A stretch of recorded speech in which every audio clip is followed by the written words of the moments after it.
आज पश्चिम बंगाल में ममता बनर्जी की पार्टी की सांसद महुआ मोइत्रा ने भी भाषा की मर्यादा तोड़ी। महुआ मोइत्रा ने कहा, अगर गृह मंत्री अमित शाह बांग्लादेशी घुसपैठियों को नहीं रोक सकते तो उनका सिर काटकर प्रधानमंत्री की टेबल पर रख देना चाहिए। इस बयान के बाद महुआ मोइत्रा के खिलाफ कृष्णानगर कोतवाली थाने में शिकायत दर्ज कराई गई है। असल में बीजेपी बंगाल में भी वोटर लिस्ट के रिवीजन की मांग कर रही है, घुसपैठियों को देश से निकालने की बात कह रही है।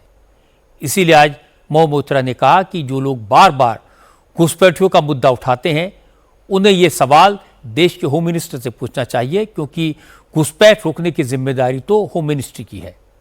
महुआ ने कहा कि अमित शाह होम मिनिस्टर के तौर पर घुसपैठ रोकने में नाकाम रहे हैं, इसलिए गृह मंत्री का सिर काटकर प्रधानमंत्री की टेबल पर रख देना चाहिए। ওনার তো আমি আমার কাছে একটা পরিষ্কার প্রশ্ন যে ওরা খালি বলে যাচ্ছে অনুপ্রবেশকারী। उनको लेकर मेरा सवाल है कि वो लगातार कहे जा रहे हैं घुसपैठिया घुसपैठिया घुसपैठिया। हमारी बात सिंपल है कि भारत की जो सीमा है उसकी रक्षा की जिम्मेदारी गृह मंत्रालय की है, डायरेक्टली गृह मंत्री की जिम्मेदारी है। प्रधानमंत्री ने 15 अगस्त को लाल किले में भाषण के दौरान बार बार कहा था घुसपैठिया घुसपैठिया, जिसकी वजह से भारत की डेमोग्राफी बदली जा रही है। प्रधानमंत्री ये बातें जब कह रहे थे उस समय पहली पंक्ति में बैठकर उनके गृह मंत्री बेशर्म की तरह ताली बजा रहे थे। मैं पूछना चाहती हूँ कि अगर भारत की सीमा की रक्षा करने के लिए कोई नहीं है, अगर हर रोज हजारों लाखों करोड़ों में लोग भर जा रहे हैं जो कि हमारी माँ बहन पर आंख उठाकर देख रहे हैं, हमारे जमीन पर कब्जा कर रहे हैं, तो सबसे पहले अमित शाह का सिर काट कर आपके टेबल पर रखना चाहिए। महुआ मोइत्रा के बयान पर बीजेपी ने सख्त नाराजगी जताई है। बीजेपी के नेता राहुल सिन्हा ने कहा कि एक सांसद के तौर पर महुआ मोइत्रा को ऐसा बयान नहीं देना चाहिए, क्योंकि ये एक तरह से हिंसा को बढ़ावा देता है।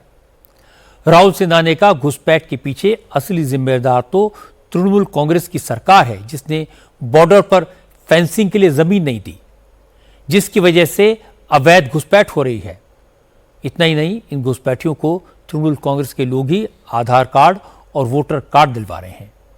इसलिए महुआ मोइत्रा को दूसरों को कोसने के बजाय तृणमूल कांग्रेस को कोसना चाहिए, क्योंकि घुसपैठ के असली जिम्मेदार उन्हीं की पार्टी है। एक सांसद ऐसा बयान देंगे तो हिंसा में प्रोत्साहन देने का काम हो रहा है। महुआ मोइत्रा को तो अभी गिरफ्तार करना चाहिए और कानूनन कार्रवाई उनके खिलाफ होना चाहिए। केंद्रीय सरकार इतना बार बोला जो बॉर्डर में काटा तार का फेंसिंग होना चाहिए, और बहुत सारे जमीन अभी खाली है जहां पर काटा तार का फेंसिंग नहीं हो पाया, और एक खाली है सिर्फ तृणमूल कांग्रेस के लिए।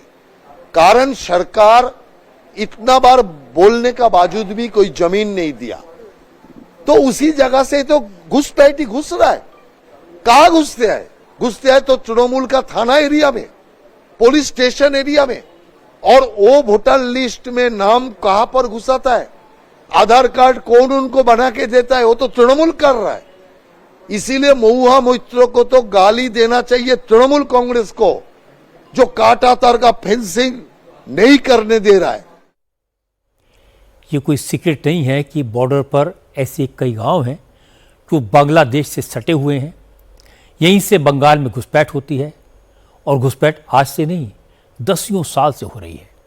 इन घुसपैठियों के राशन कार्ड, वोटर कार्ड और दूसरे पहचान पत्र बने हुए हैं। पहले ये लेफ्ट के वोटर थे, अब ममता के साथ हैं। पहले लेफ्ट इन्हें प्रोटेक्ट करता था, अब ममता इन्हें प्रोटेक्ट करती है। इसीलिए बीजेपी घुसपैठ को बड़ा इशू बना रही है, और ममता बनर्जी भी जानती हैं अगर बंगाल में वोटर लिस्ट रिवाइज हुई तो उनकी पार्टी को नुकसान होगा। इसीलिए ममता इसका तीखा विरोध कर रही हैं। हालांकि विरोध करना ममता और उनकी पार्टी के नेताओं को पूरा हक है, लेकिन जिस तरह की भाषा का इस्तेमाल महुआ मोइत्रा ने किया, उससे विरोध नहीं, नफरत कहा जा सकता है, और नफरत की लोकतंत्र में कोई जगह नहीं होनी चाहिए।